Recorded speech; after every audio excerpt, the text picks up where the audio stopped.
que nós estávamos dizendo até o momento foi uma pesquisa que nós fizemos para enriquecer o nosso estudo no Google a respeito da quarta força. Vamos entrar agora naquilo que Joana nos diz. Ela nos diz assim: os estudiosos da criatura humana, embora os rígidos controles exercidos pelas conquistas freudianas, anelavam por ampliar os horizontes da compreensão em torno de fenômenos complexos, abrangentes, transhumanos, capazes de elucidar problemas profundos da personalidade. Os rígidos controles exercidos pelas conquistas freudianas.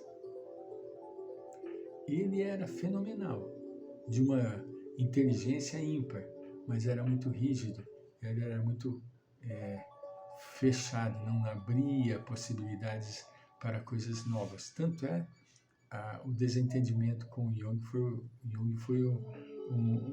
foi esse um dos motivos, né?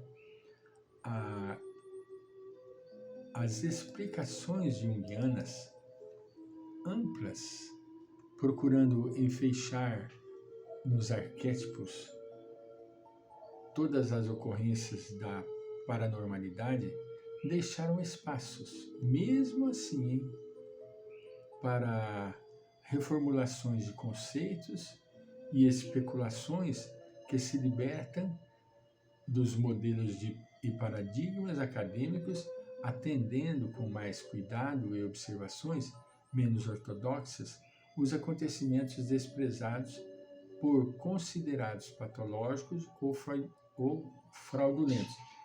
Veja bem, eles, apesar da abertura de Jung, ainda ficaram espaços. Por quê? Porque ele não tinha coragem, né? Não podemos falar isso.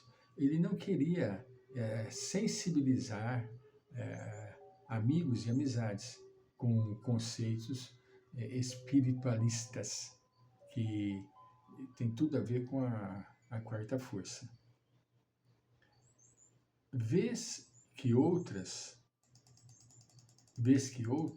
surgiram ensaios e tentativas de ampliação de conteúdos como efeito das experiências de Heine, Wilber, Stanislav Grof, Elizabeth Kübler-Ross, Moody Jr., Maslow, Walsh, Vaughan, Robert Assayoli, Francis Capra e outros corajosos pioneiros que se preocuparam em ir além dos padrões estabelecidos, penetrando a sonda da investigação no inconsciente e concluindo por novas realidades, antes execradas, lentamente acumulando dados capazes de suportar refutações, críticas e desprezo. Você vê, eles sabiam que iam encontrar dificuldades, mas eles foram além. Eles foram além porque não era suficiente o que a psicologia estava trazendo como resposta aos problemas. Era necessário revisar o potencial humano em toda a sua complexidade, sem preconceitos nem receios.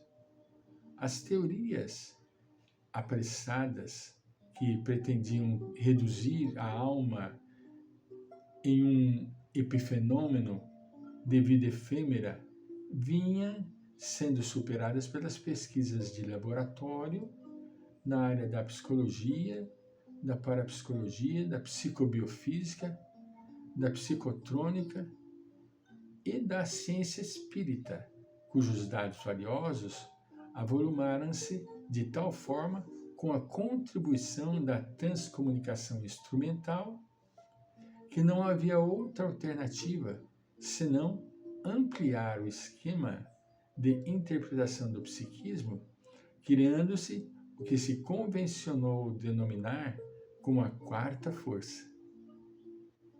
Além do comportamentalismo behaviorismo, da psicanálise e da psicologia humanista, que é a psicologia transpessoal ou profunda. Vê que coisa. Foi afunilando, que não tinha mais possibilidade de permanecer com aquelas explicações retrógradas, que eram presas em preconceitos e em receios, não é? Indispensável coragem para enfrentar o ceticismo e a arrogância dos acadêmicos,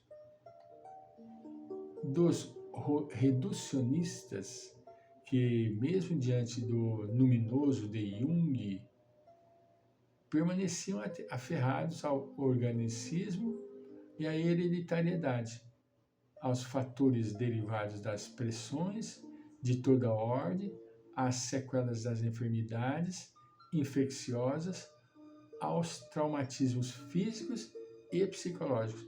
Não tinha mais condição de permanecer, porque foi afunilando de tal forma que não era possível. Os avanços da física quântica, a relatividade do tempo e do espaço, a teoria da incerteza, abriram perspectivas psicológicas dantes sequer sonhadas, tendo-se em vista o conceito de vir a ser.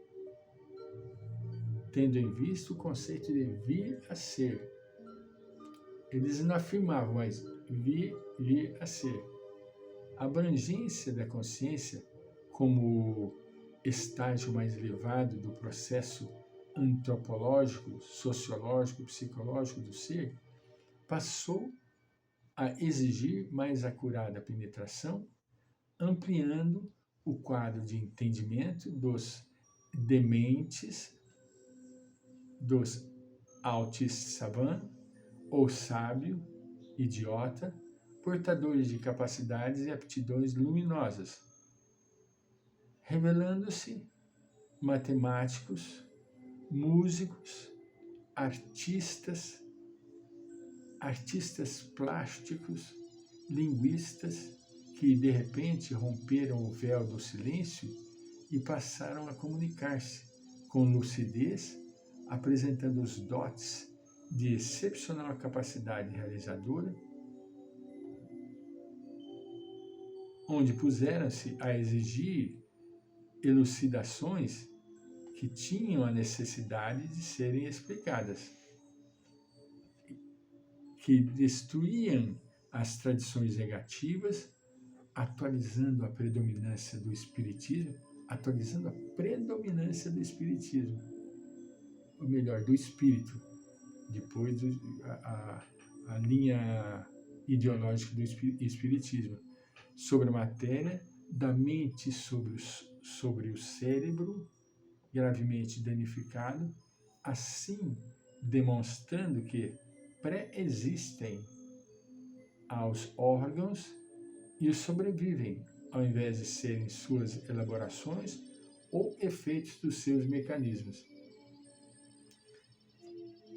É pré-existente a exaustão dos órgãos e sobrevivente a falência dos órgãos.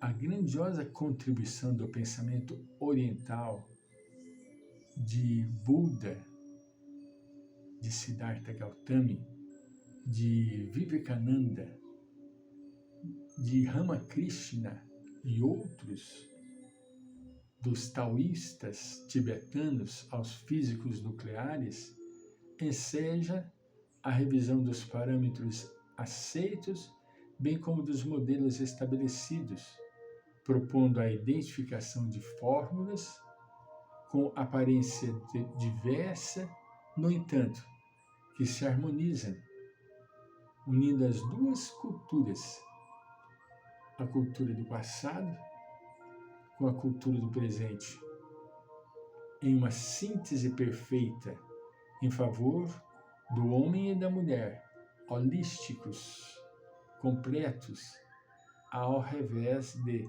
examinados em partes. Olha que coisa linda!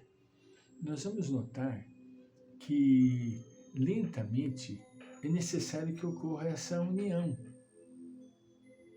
Não dá para ficar separado. Como que nós vamos responder a questionamentos que possuem as suas raízes lá na história de outrora? Não vamos conseguir. Só com a abordagem atual nós não vamos conseguir. Então nós precisamos mergulhar no passado e ter respostas aos nossos questionamentos, né? Quanta contribuição Siddhartha Gautama nos ofereceu com os seus sublimes ensinamentos. E os estudos de Vivekananda? Vivekananda estudou a religião do começo ao fim. Ramakrishna, os seus ensinamentos, as suas ideias, quanto contribuiu para abrir a tela para o mundo espiritual, que não dava mais para ficar escondido. Não dava. Essas culturas do passado e do presente tinham que se unir.